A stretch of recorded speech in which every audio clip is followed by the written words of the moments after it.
What is the most out-of-touching thing you have ever heard? And how did you respond to it?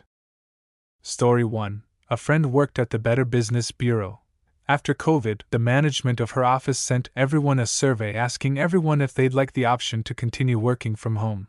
The management then sent a message saying the results of the survey were in and that 90% of employees said they wanted to keep working from home.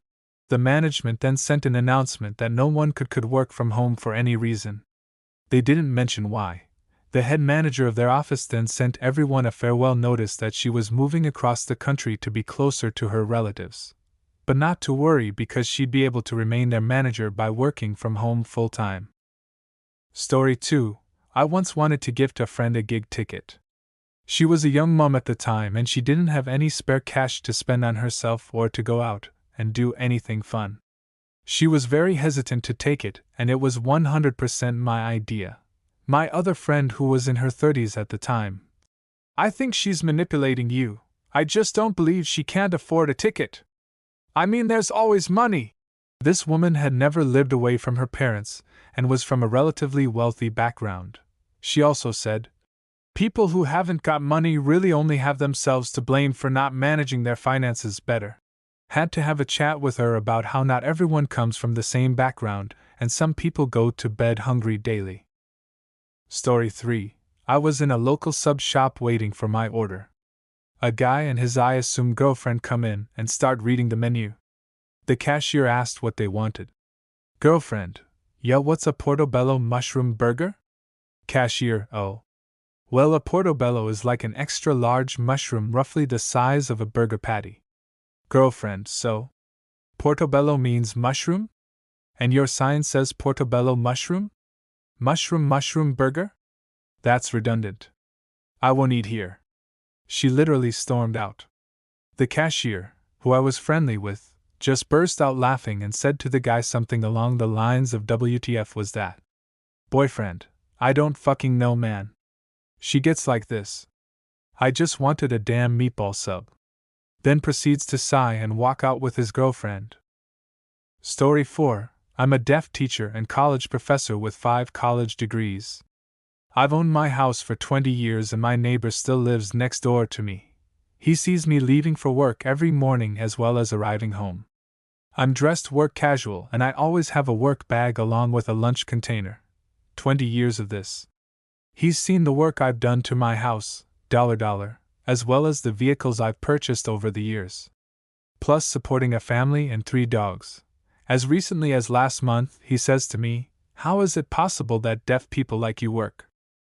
Story 5. At a company I used to work in, we had a director who was similar to this, and it was so frustrating.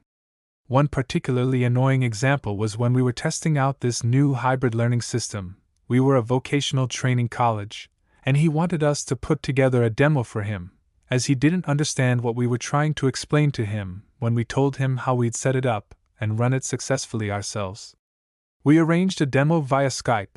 This was pre-COVID, and he missed it because he was on a last-minute holiday instead.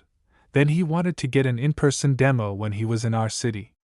So he arrives at our HQ and we have to go across the city to our campus space, where we've set up the demo.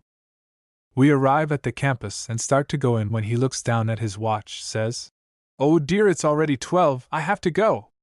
Go on ahead with the demo without me. Great job, everyone." And then just leaves. None of the rest of us needed to see the demo, we'd been the ones working on it the whole time. He was the one who had set the time for the demo in the first place. We later learned that he ditched us to go to lunch with a few other directors at this really posh restaurant. A few weeks later he told us hybrid was taking too long to develop and we were wasting money on a niche project that still has no working demo. And so the project was cancelled. COVID hit shortly after this, and he was predictably upset that we didn't already have hybrid learning in place. Like most of our competitors. Anyway, that company is almost completely in ruins now, and I'm on to bigger and better things. Still salty about that experience, though. It was so absurd that it almost feels like a fever dream. Story 6. Made a new friend and he asked if I went on annual holidays as a child. I explained that we could never afford to go abroad, but every few years we would take a trip somewhere within the country. He said he had a similar experience. His family went to Croatia every year, but they could only afford it because they didn't have to worry about paying for accommodation because his parents owned a house over there. I was also shopping for a wheelchair at the time and struggling to find one I could afford.